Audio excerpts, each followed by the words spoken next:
Hai, nama saya Sarah. Saya Aida. Hai, saya Ain. Saya Mani. Saya Husna. Saya Akila. Saya Ashkin Azhar. Dalam video ini kami akan menerangkan tentang pengaruh dan cabaran isu saintism.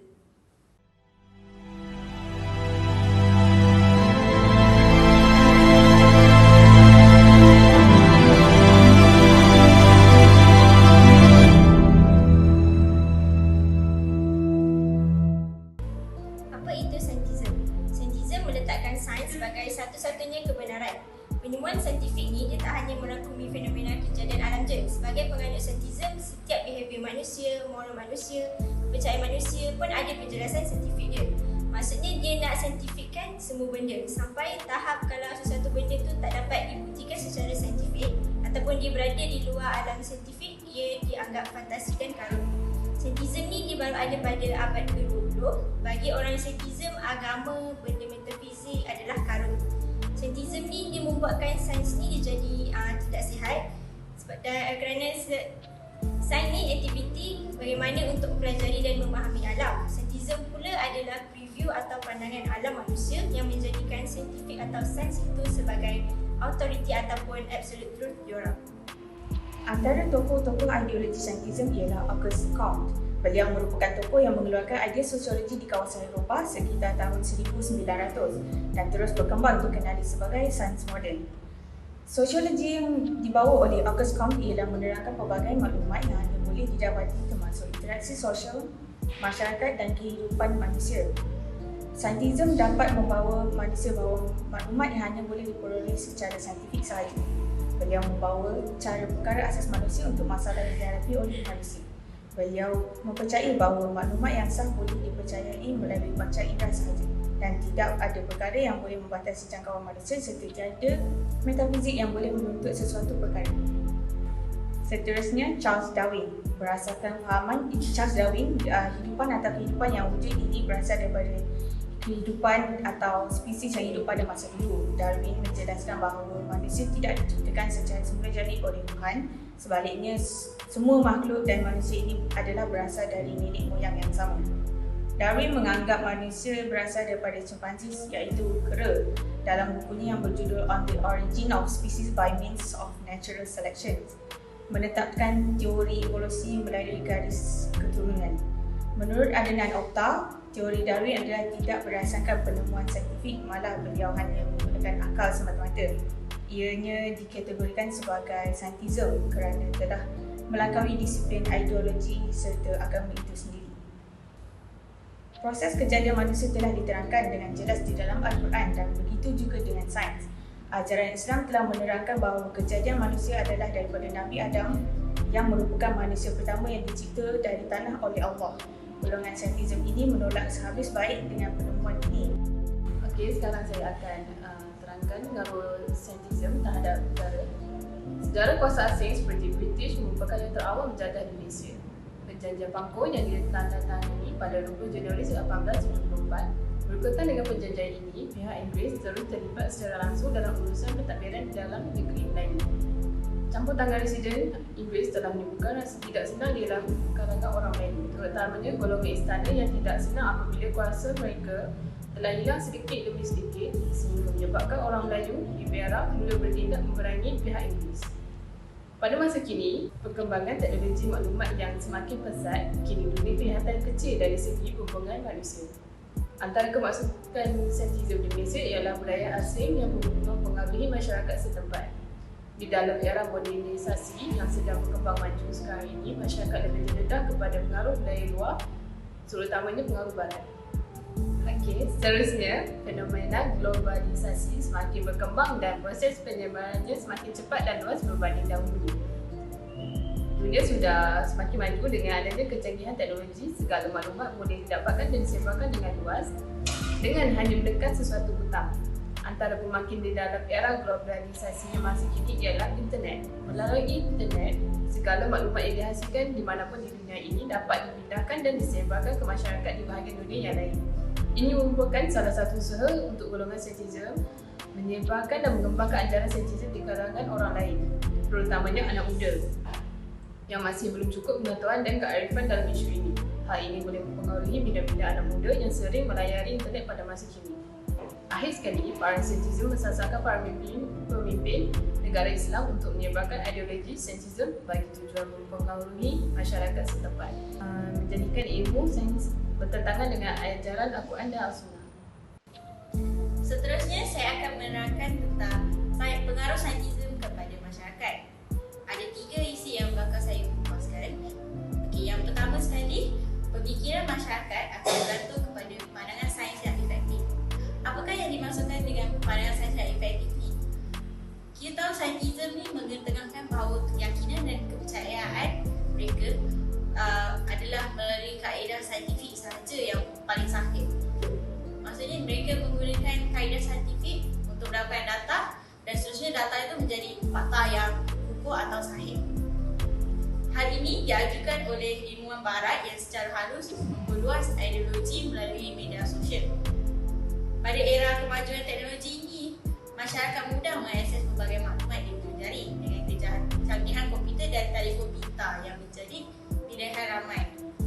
Maka penyebaran saintism ni lagi mudahlah di dalam aliran media sosial. Sebagai contoh, video yang menunjukkan bahawa hanya kaedah empirikal sahaja yang mampu membuktikan kesahihan sesuatu perkara. Jadi, ia akan melahirkan keraguan dan perasaan was-was dalam pemikiran masyarakat. Apabila ideologi mudah disebarkan, penyebaran ini akan sukar disekat dan ditapis. Maka terlahirlah generasi yang mempercayai bahawa ilmu pengetahuan hanya boleh diperoleh daripada pengamatan panca indera dan akal positif semata-mata tanpa mengiktiraf teori sumber ilmu yang lain. Yang kedua, masyarakat akan terpengaruh untuk mempercayai bahawa sains itu adalah yang paling lengkap dan boleh menyelesaikan pelbagai masalah. Ilmuwan barat memonopoli kebanyakan kajian saintifik yang menekankan aspek saintifik berbanding daripada aspek kepercayaan. Tapi apa yang kita tahu dari perspektif Islam, kaedah dan teknik kajian adalah berasaskan idea tauhid melalui pendekatan yang bersepadu dan jelas. Sains dalam Islam mengetengahkan dan mempandukan ayat di dalam Al-Quran iaitu ayat Al-Imran ayat 190 hingga 191. Okey, berdasarkan ayat ini, setiap pengkajian adalah ke arah satu keputusan yang telah ditentukan, iaitu dengan menunjukkan tanda-tanda keesaan Allah yang menciptakan segala sesuatu. Maka ilmuwan barat menolak kajian Islam kerana menekankan aspek kepercayaan. Hal ini boleh dilihat dalam bidang akademik di mana kebanyakan pembelajaran dan teori berpandukan kajian ilmuwan barat yang ditekankan sebagai sahih dan lengkap berbanding dengan kajian Islam. Oleh hal yang demikian, pengendalian kajian barat secara meluas dalam bidang akademik akan mempengaruhi secara halus dalam pemikiran masyarakat bahawa segala masalah boleh diselesaikan menggunakan sains sahaja. Akhir sekali, perpecahan dalam masyarakat berlaku akibat perbezaan kepercayaan. Okey, dari segi definisi saintism ni dapat diterangkan sebagai kekaguman yang berlebihan pada kemajuan sains dengan kaedah-kaedahnya yang saintifik. Kekaguman yang berlebihan inilah yang menyebabkan berlakunya konflik dengan pegangan yang lain. Hal ini kerana golongan saintism sukar untuk mempercayai sesuatu perkara atau kejadian tanpa bukti yang kukuh atau menggunakan kaedah empirikal, terutama sekali perkara yang tidak dapat dijelaskan oleh panca indera manusia. Kesannya, golongan ini akan mempersoalkan segala sumber yang berasaskan wahyu atau perkara yang melibatkan aspek spiritual dan metafizik. Ini kerana mereka tidak dapat mencapai perkara tersebut dengan panca indera mereka. Bila mereka tak dapat rasa dengan panca indera mereka, hal ini mengakibatkan timbulnya perdebatan antara masyarakat yang ingin mengetengahkan pegangan masing-masing. Bagi patah, seperti menegakkan benang yang basah. Memenangi perdebatan tersebut, sikap hormat menghormati akan lama-lama terhakis. Perdebatan ini juga secara tidak langsung boleh membawa kepada pergaduhan dan pembalahan, lalu seterusnya mengakibatkan perpecahan dalam masyarakat. Untuk cabaran menangani perlu terbagi kepada dua, iaitu cabaran negara dan cabaran masyarakat. Untuk cabaran negara adalah penyebaran kepercayaan ideologi saintism. Para saintism ni dia macam menyebarkan ideologi saintism dia secara sembunyi-sembunyi sebab dia takut dikesan oleh pihak berkuasa lah. Macam majlis agama tempatan lah yang kita tahu kan. Jadi, ideologi ini boleh diatasi dengan menguatkuasakan undang-undang yang lebih ketat. Hal ini kerana tindakan melanggar undang-undang agama kerana ia boleh membuatkan seseorang itu berhenti beriman kepada Tuhan sehingga dapat membuat seseorang itu menjadi ateis. Untuk cabaran yang terakhir pula adalah cabaran untuk masyarakat. Pendidikan adalah sangat penting kerana ia boleh mempengaruhi kita dalam kehidupan seharian. Jadi, untuk mengatasi cabaran masyarakat ini, setiap individu perlulah mempelajari ilmu nakli dan ilmu akli. Jika mereka menguasai ilmu ini, maka mereka tidak akan terpengaruh dengan kepercayaan saintisme. Jadi, untuk mengembangkan lagi pendidikan ini, pendidikan terdiri kepada dua, iaitu secara formal dan tidak formal. Pendidikan formal seperti menghadiri ceramah-ceramah, melalui soal jawab dan sebagainya. Manakala untuk pendidikan tidak formal pula seperti ilmu dapat dikongsi melalui media sosial seperti Instagram, TikTok, Twitter, Telegram, WhatsApp dan lain-lain lagi. Jadi masyarakat hendaklah menggunakan teknologi ini dengan sebaik-baiknya. Kesan saintisme sekarang ni amat membimbangkan kepada negara kerana ekonomi sebelum ni yang dibawa British lebih kepada ekonomi sara diri dan pertukaran barang.